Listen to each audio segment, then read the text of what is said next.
अरे नहीं, 12 से डिवाइड करोगी तो सीधा सीधा डिवाइड होगा। और क्या, 10 रुपए का रेट है, 12 रुपए का रेट है, 15 रुपए का रेट है, 13 रुपए का रेट है, 14 रुपए का रेट है। इन सभी सालों में आपने 1,000 रुपया दिया है। 1,000 को 12 से डिवाइड करोगे तो क्या आएगा? 83 आया। 83.33। अच्छा चलो 15 से डिवाइड करो। 66.6। 13 से डिवाइड करो। 76.92।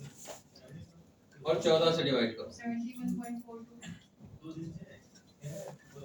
तो इतनी इतनी यूनिटें हमारे खाते में चढ़ती गई। रुपया कुल हमने कितना दे दिया?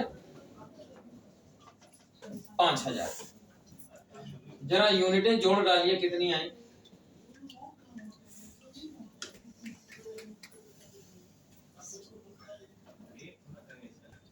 396।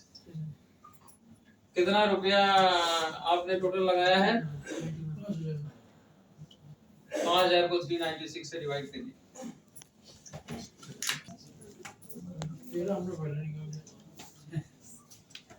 निकाल लिया था हमने। ये ज्यादा प्रिसाइज हो गया। अगर मान लीजिए यहाँ पर इस समय पर एक मुश्त किसी ने लगाया होता 5,000 रुपया और यहाँ वो निकालने आते, तो 2 साल के बाद भी उनका 5,000 ही रहता। लेकिन उस 5,000 को जब उन्होंने इस तरह से लगाया तो कभी रेट इससे कम थे, कभी रेट इसके बराबर थे, तो उनका जो एवरेज परचेज प्राइस आया वो 12.5 रुपया आया। तो चाहे उनको यहाँ बेचना पड़े, यहाँ बेचना पड़े, यहाँ बेचना पड़े, उनका लॉस नहीं। ठीक है, तो ये एवरेज आउट हो जाता है जब हमारा रेगुलर इंटरवल पर, जहां फ्लक्चुएशन हो वहां जब हम रेगुलर इंटरवल पर इन्वेस्टमेंट करते हैं तो हमारा परचेज कॉस्ट एवरेज आउट हो जाता है और वो over a period of time उसमें डिसेंट रिटर्न्स आ जाते हैं। तो पहला जो नियम बनाया प्रयोग करने वालों ने वो ये बनाया कि इन्वेस्टमेंट एक मुश्त ना किया जाए, टुकड़ों में किया जाए। रुपी कॉस्ट एवरेजिंग तब काम करेगा जबकि जो इन्वेस्टमेंट किया जाए ये रेगुलर इंटरवल पर किया जाए। इसीलिए 1 लाख रुपए 5 साल 7 साल लिया।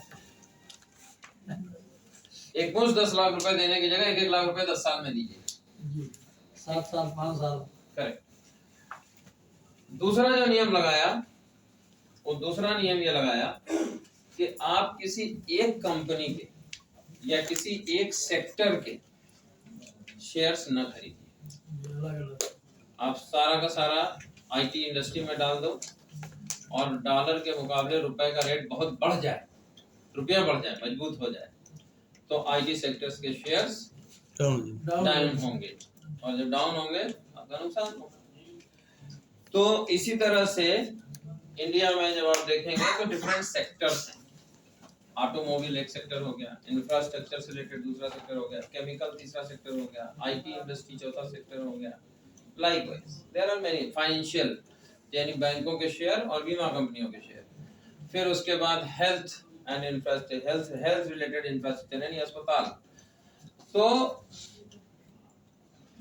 दूसरा नियम यह है कि सेक्टोरियल एलोकेशन आपका ठीक होना चाहिए, किसी एक सेक्टर में निवेश ना करें या किसी एक कंपनी में ना करें। और बेहतर होगा कि ये सेक्टोरियल एलोकेशन भी थोड़ा डायनेमिक हो।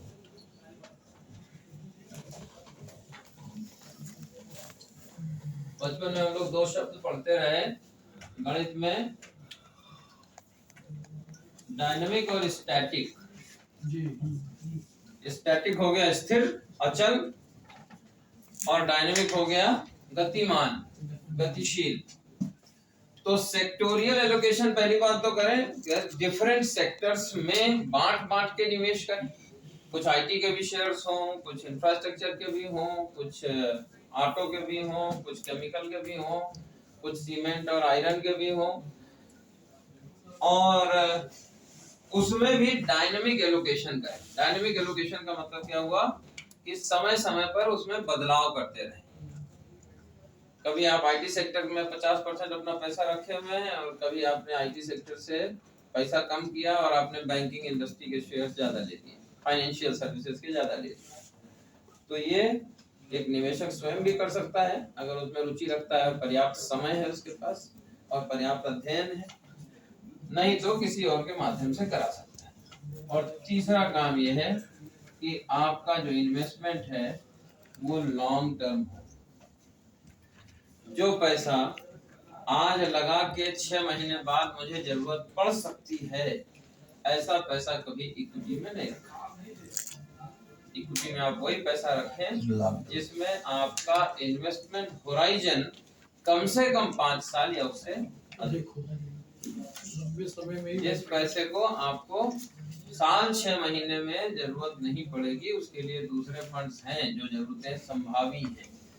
तो ऐसे पैसे को ही, यानी अगर आपकी कुल पूंजी करोड़ रुपया है तो आप करोड़ रुपया शेयर बाजार में न लगा दें। आप क्या करें, उसमें से 25, वैसे भी जो नियम है आप सब लोग जानते ही होंगे, दोहरा दूं, 100 माइनस एज, इतने % पैसा ही इक्विटी में रखा जाता है। अगर आपकी उम्र 60 साल है तो आप अपने कुल कैपिटल का 40% से ही इक्विटी में निवेश करें, 60% जहां पर उस सुरक्षित हो ऐसी जगहों पर रखें। ठीक है, तो आगे बढ़े। इक्विटी को यदि इन 3 नियमों का इस्तेमाल करते हुए